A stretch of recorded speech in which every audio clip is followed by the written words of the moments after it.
Okay. This is a wooden church that has survived since before the Civil War. It was built between 1855 and 1857. The congregation at the time numbered a little over 100, and that included the children.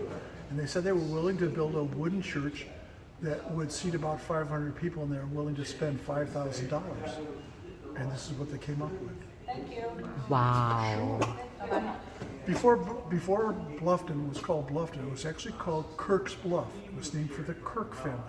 James Kirk was kind of the main honcho around here. If something important like a church was going to be built, he was going to get himself involved. And he got the land for the church, he got the architect for the church, he got some of the skilled workers that were going to need to build it. And his daughter, Carolyn, who had just come back from what I call her room with a view trip.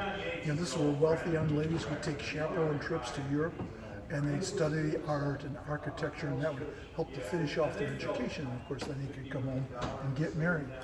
When Carolyn was over in Europe, she fell in love with Gothic churches. And lo and behold, she must have been whispering in the architect's ear, because the style of this church is considered neo-Gothic. You can see it in the shapes of the windows and the door frames, the way they come up to a peak. And it has a rather traditional layout.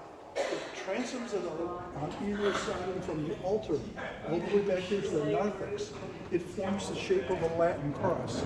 And that's how the church gets its name, Church of the Cross. Jeff, thank you so much for that.